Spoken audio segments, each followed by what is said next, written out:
Hi, we are talking to amazing people in construction and education about recruitment, training, and retention. Welcome to the Builders Table. I'm your host, Jennifer Wilkerson. So another day here in Atlanta, we're at the Skills USA National Championships and Leadership Conference. I am so excited. You can hear right now everything that's going on. You've got 6,600 students competing here. We're in the construction area, and there is so much going on. On top of that, we have Ryan Odendahl with us, and I'm so excited to have you, Ryan. Thank you. I'm excited to be here. So Ryan is president and CEO of Kwest Group, and I want to know, tell us about yourself and how you ended up in construction. Well, I have always been interested in building things. I've always been drawn to it.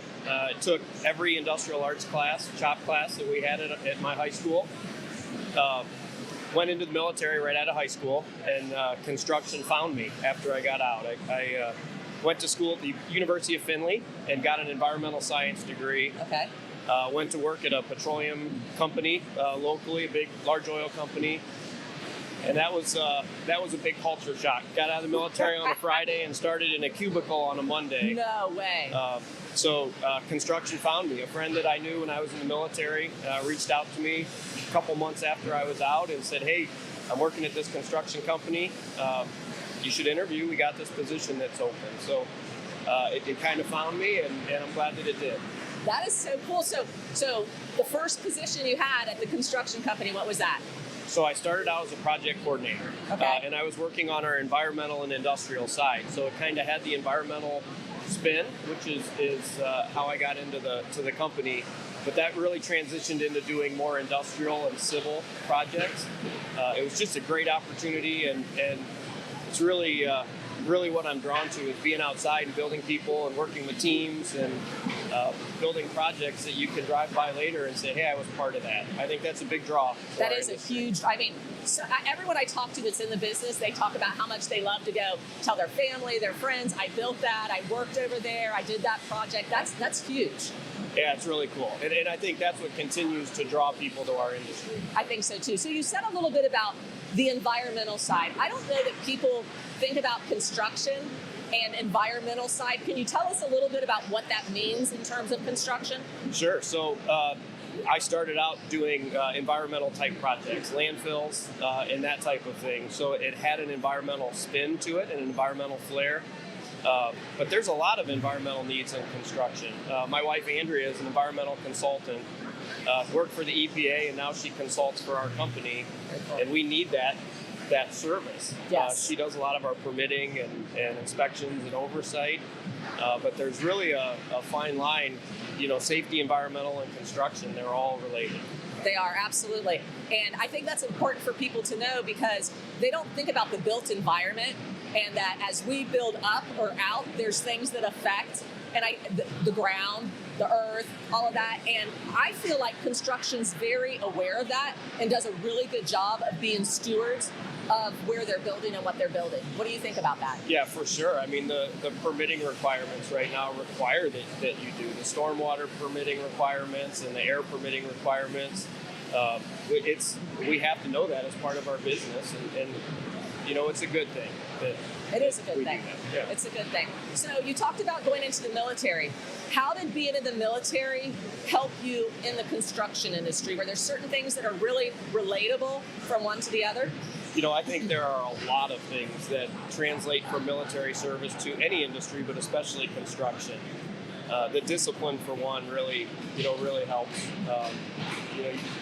Being on time, being prepared to work.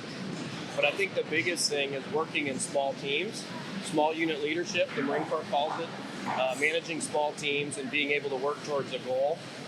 And not only lead, but also know how to be led, know how to be part of the team.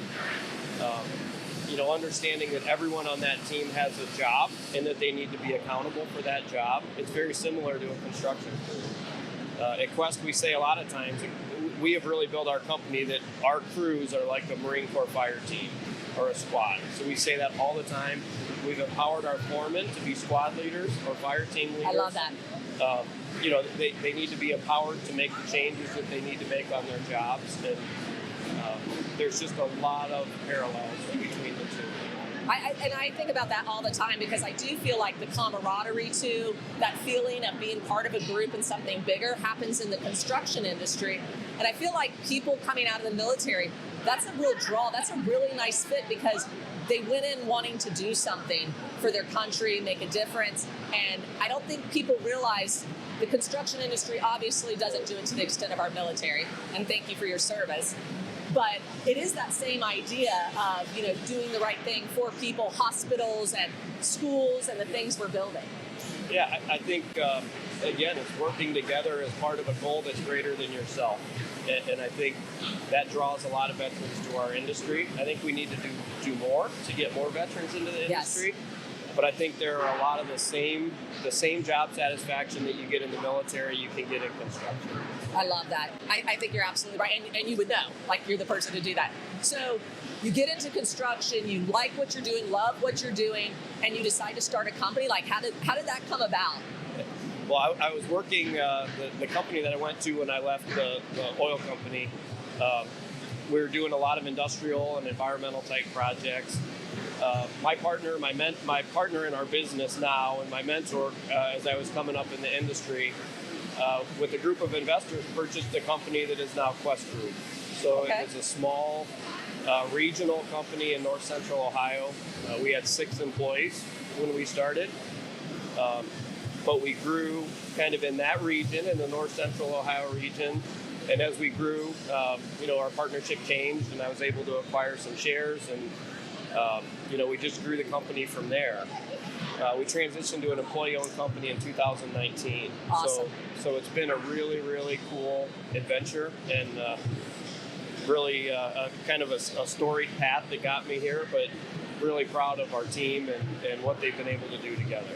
And how many employees now? So we have about 325 employees now. Okay, it's a little bit different than 6. It's a little different than 6, and the great thing is as we grow, it provides more opportunities for our people, and it allows them to advance within the company. Yes. And that's really one of the things that I enjoy the most, is seeing people to develop in the company and see them, provide for their families. And I really think construction offers that more than any other field.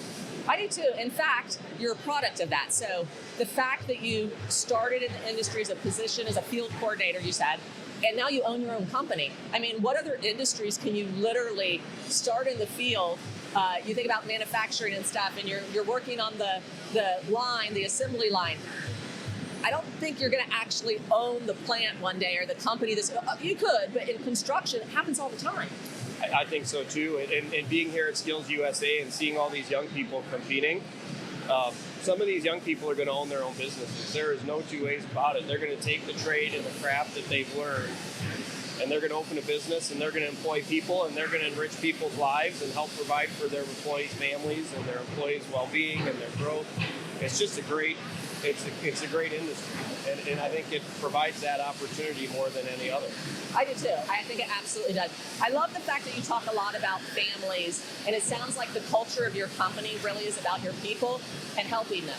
Yeah. It is, and it's we are nothing without our people. Anyone can go and buy the same equipment that we buy. They can buy the same materials, but it's the people that we have and that we cultivate and that we grow that allow us to excel. And we really believe that. I mean, it starts and it ends with our people. That's so fantastic. So you talk about providing this pathway and people can become foremen. Do you provide training, formal training? What does that look like on how you train your employees? So we do. We have we kind of use an all of the above approach. We have an apprenticeship program. Okay. We also do craft training. So our desire is that someone starts in the field, that maybe they start as a laborer in the field, and they grow into different positions that they can really choose which direction they want to go. I mean, we have folks that have transitioned into being heavy equipment operators, that have transitioned into being concrete finishers or truck drivers, or that have moved into the office. We have senior project managers that started as laborers in the field, and I really like that. We did a lunch and learn with one of our largest customers a couple weeks ago, and we took some of our select leadership team. And when we were going through the introductions, talking about what their role is and how long they've been with our company and what they've done, it was really cool to me because a lot of those people said, "Hey, I'm Joe. I started as a laborer. I've been here 12 years, and now I'm a project manager, now I'm a senior project manager. That is really what drives me, is being able to see people do that, and they know our program, and they know our system, and most importantly, they know our values, and they know how important safety is to us, and how important taking care of our people is to us. You can't go on the street and hire that very easily. Right. We like to develop it internally. I love that, and I think that's important for people to hear too, that construction companies a lot of times grow their own. Like, they let people just get in the door, start, and then we will help you train and get to where you need to be. Yeah, absolutely. And I think that's becoming more and more important, because we are kind of in a generational shift right now. Everyone talks about that in construction, that a lot of the folks that have been craft workers and professionals, office folks, that they're getting close to retirement age, and we have this young group of folks that are coming in that are replacing them. You and I have talked before about, do we have a craft shortage, or do we have a productivity problem, or how do we, and I think it's probably both. But I am just so excited and encouraged by what I see from these younger folks that are coming into our industry. They're smart, they're fast, they're hungry. I don't share the concern that we don't have quality people coming into our business, because I know we do, because we're seeing it right now. And we're seeing it here. Yeah. This is so evident. It's like the Olympics of the trades, and you come here and you see these people. I'm so impressed just looking at them, talking to them, watching. I mean, we're literally, and the people watching us now can't see it, but we are watching these students over here wire things up, and it's so incredible what they're doing and their focus and everything. It's amazing, and I think this encourages me. This excites me, seeing this. They are very intent. They're on what they're doing today. And the other thing that I really noticed is walking around here and seeing all the young men and young women, they are driven. They are driven. Like, their game faces are on today, and they are driven, and I love it. It's they're living their passion, whatever that passion is, whether it's plumbing or electrical or carpentry or pastry, chef. Exactly. Automotive, all of those things are here today. It's just really an awesome thing. And these young men and women are going to be running our industry in a very short amount of time. So I think we're in good hands with the younger generation that we have coming up into the industry. I'm very encouraged. That's fantastic. Talking about younger generation, you have kids. I do. There's a lot of parents that think career technical education or a career in the trades is less than a college degree. We know it's not. How do we help parents understand and help their kids choose what they want to do? That is a tough one, and as an industry, I know we're all trying to do that. NCCER is trying to do that, and a lot of other organizations are trying to do that. I think it's showing them things like this, and showing them the success stories of the 23-year-old that owns their own home because they became a plumber right out of high school, or the senior project manager that started as a laborer and now is running a division at Kwest Group or at any other company. I think telling that story and telling it well is what we need to do. I really think construction is the best kept secret. It is. But we're competing with other industries, and as the workforce changes and the desires of the folks entering the workforce changes, we're going to have to change with that. The work-life balance, I think, is really something that's going to be important. It is important, but I think the younger folks coming into our industry is really important to them. And I think that's going to make us better as an industry. It's going to make us healthier. Yeah, I do too. I think we have to reevaluate. Like, you have to change with the times. We can't stay doing the same thing that we've done for 100 years with the same mindset. And I really believe with contractors I've talked to lately, where you sit on our board, we talk to, they're doing that. Do you see the change in our industry? I do, and I think we're going to have to change. So it just needs to happen. But I think it's good change. When our people are more whole, when they have better home lives, when they have better family lives, we're stronger as an industry, and I think we're moving towards that. And it's, construction is tough. You're outside a lot of times. You're in the weather. You're dealing with rain, snow, sleet, hail, depending on where in the region you're working or where in the country you're working. But it's also really exhilarating. And I think to be able to match that and pair that with providing a good, stable income with a good work-life balance is what we're going to all have to do. Absolutely, absolutely. And I think, a lot of people don't even know, like you're saying, about construction. We're the best kept secret. And I just read an article, it was interesting. It was not from someone in our industry, but they were saying that the reason they believe people don't pick construction is because they don't know about it. They don't know anything about the careers. They don't know. And there was some survey they were quoting, and it said only 3% of the participants even knew any careers in construction. 3%. Out of all, 3%. And I think that's true. And I graduated in the early 90s, and at that time it was college. And I went into the military right out of high school. I didn't go to college right away. I went after I had been in the military, but we did a disservice to a lot of the kids coming out of schools. Yes. by promoting that so heavily, and now we have people that are heavily in debt from student loans and all of those other things that go along with that. Higher education has its place.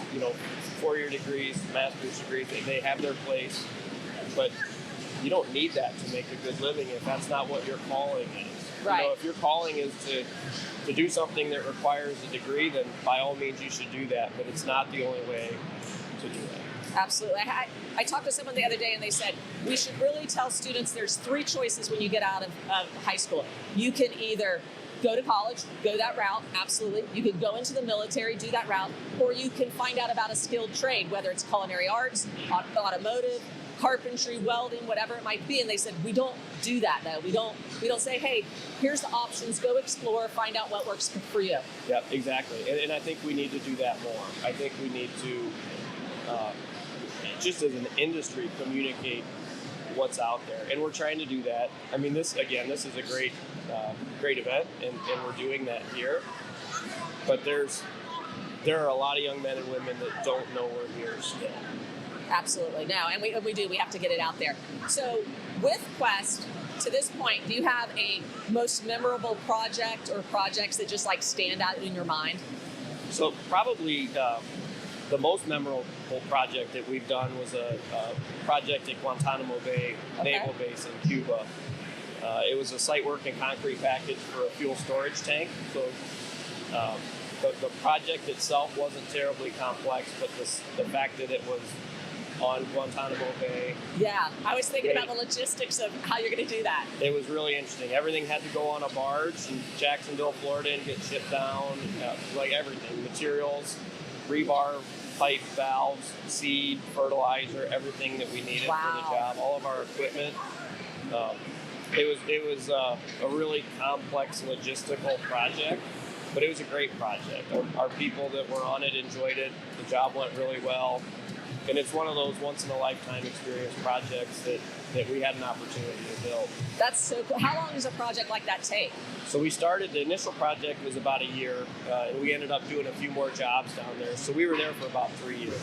And do your employees go down and stay for a certain amount of time, and then they come back? How does that work? Yeah, they would go down on a rotation. So they would go down. Most of our projects, it's a 3-week rotation. So they're out 3 weeks, and they come home for a long extended weekend. That job we did 4 weeks down and then a week back. Okay. But that also talks a little bit. It may not be the perfect balance, but that work-life balance. You go down 4 weeks, you come back for a week. You go down 4 weeks, you come back. It sounds like you try to make sure that you give your people that time to be with their family, regenerate, and then go back and do it. We do, and the traveling work, it's hard. It's really difficult, but a lot of the projects and the customers that we work with, they're in very remote locations, or the projects are all over the place, and they want a continuity up in their contracting partners. So we do travel a lot, and we know that that's an impact to our teams and their families. We try to temper that the best that we can. That's very cool. In fact, I've talked to a lot of construction companies. I don't know that you guys do this. This was news to me. There was this one company, they said, we make all of our employees take a wellness week. And the requirement for wellness week is don't answer any phone call from us, don't answer any email from us, like just go. They have PTO for other times, so they're not saying you only get 1 week a year. I might have said that, but 1 week a year, they said, we just want our employees to just disconnect. That's great. And we, that's a great idea. We do our paid time off. We don't allow people to bank it and move it into the next year because we want them to take it. In certain circumstances, if there's a project demand and they want to stay on the project, we can do that. But typically, we make sure that they take those vacation days that they get throughout the year. People love to hear that. My employer makes sure we take vacation days. We want them to have it. I mean, we want them to have that time with their families. And we do a lot of holidays and a lot of extended holidays. So typically, Memorial Day weekend, we'll do the Friday before and pay them for the Friday before. Right. It's not in our program. It's not in our handbook. But it allows them to get home, have some more quality time with their family, spend an extended weekend.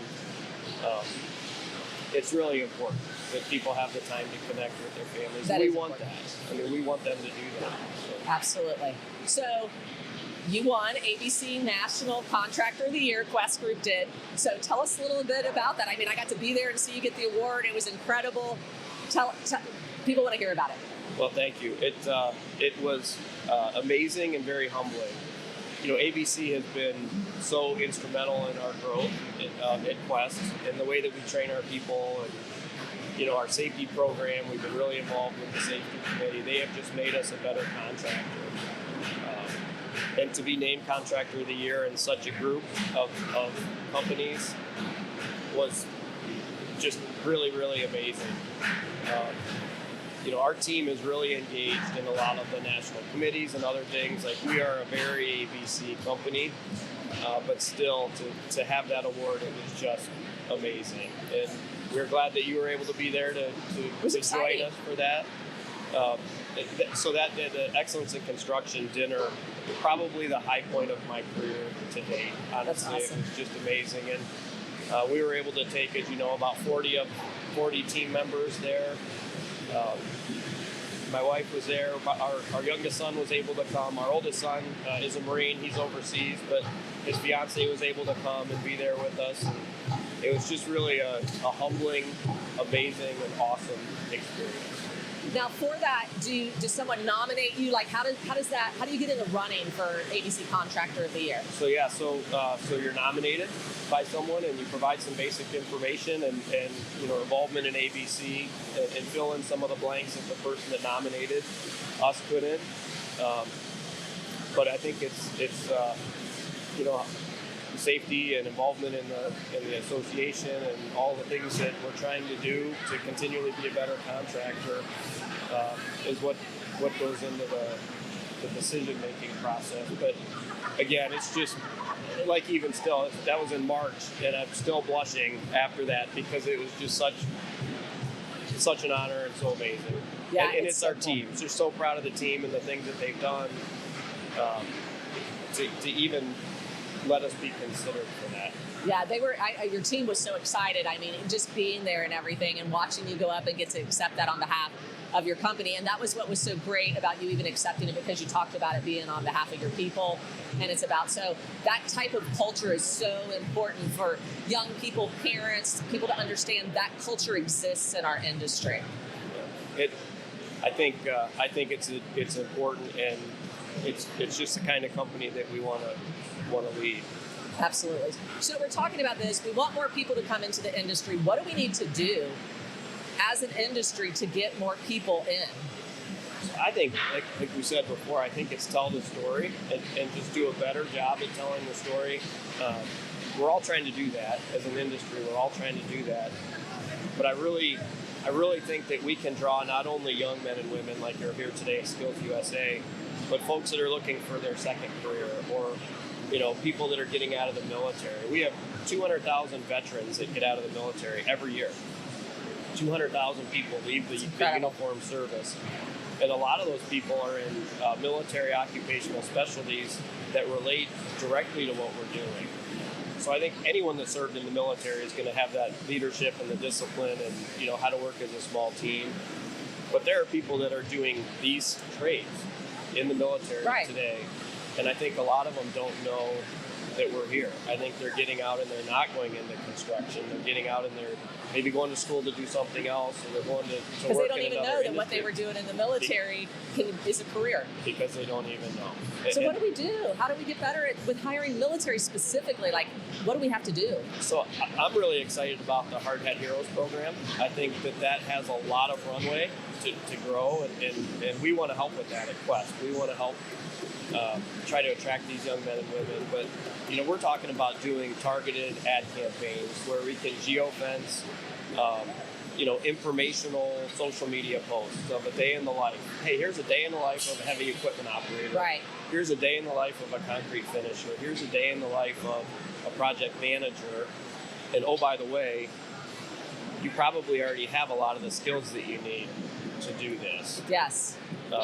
You know, and I think the Hard Hat Heroes program, with providing the required training to get them to that journeyman status, it's huge. Nobody knows about that. No. We need to do a better job at doing that. And it's not anything I don't think that we're not doing right now. It's not finding the right channels that we need to start putting this out there.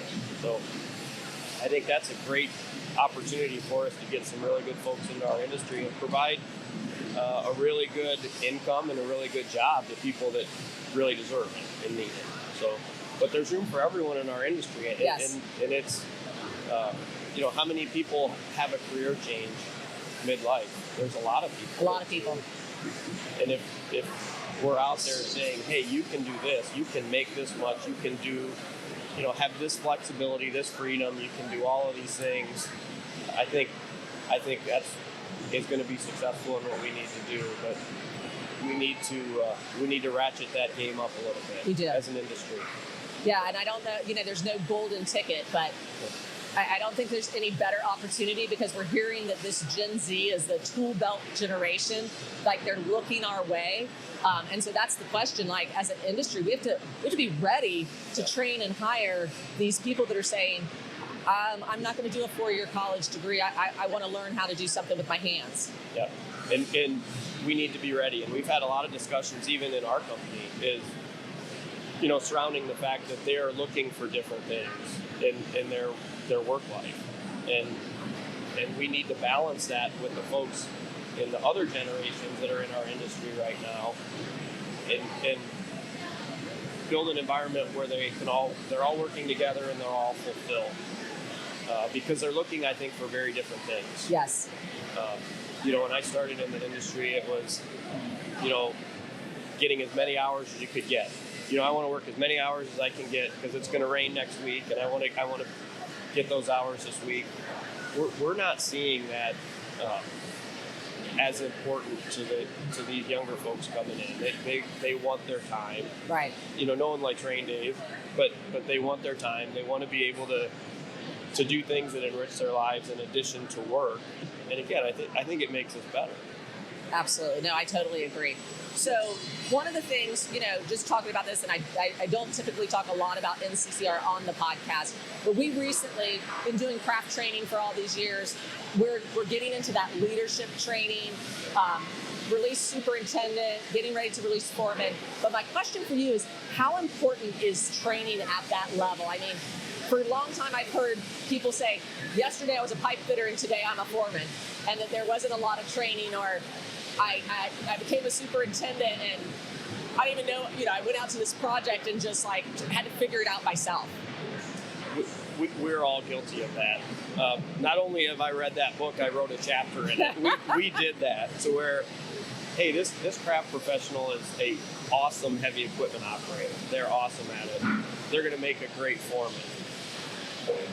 They might not want to be a foreman, and they might not have the skills to be a foreman, because you're going from the craft professional side and the technical side of things to leading people, and, you know, having to motivate that small team to do what you need them to do. Yes. So I think the training for that is imperative.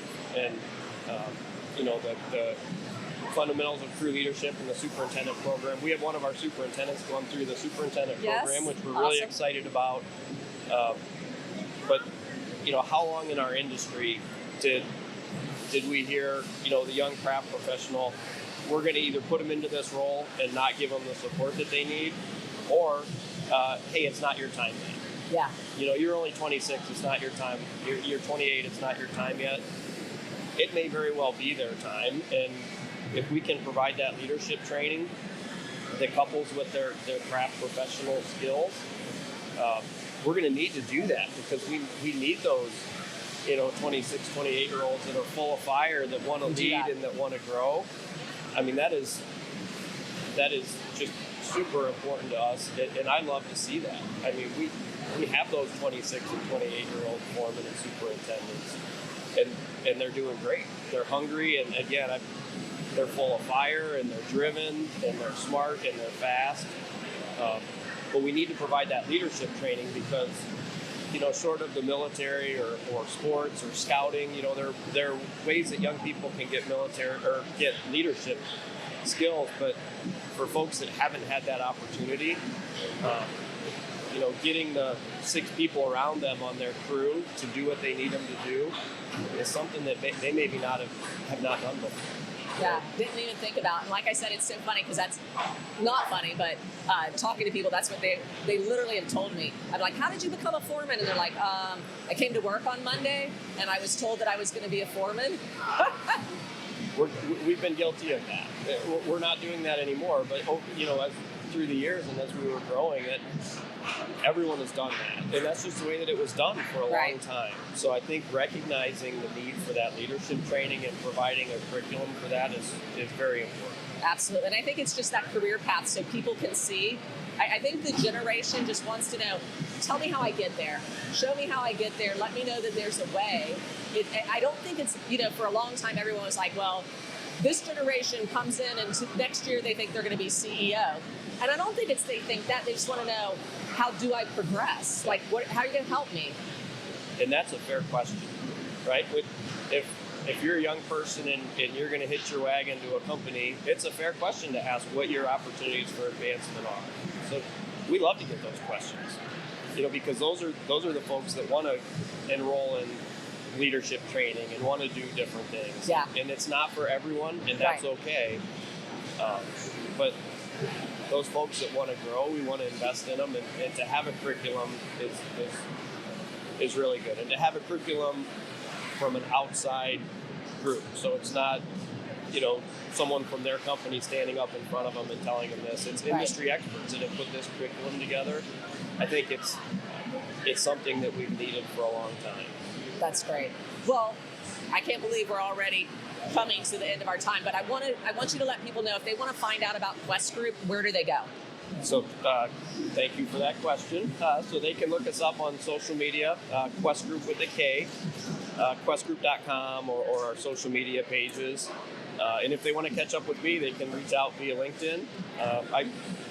My first favorite thing to talk about are my kids and my wife. My second is construction and Quest. So I am always interested in connecting and seeing how we can learn together and build partnerships. So that's the best way. That's exciting. We'll make sure that it's up there so people see how to get in contact. I'm so glad this has been a great time. Another day, I'm sure it's been loud, but totally worth it. Thank you for being with us. Thank you for having me.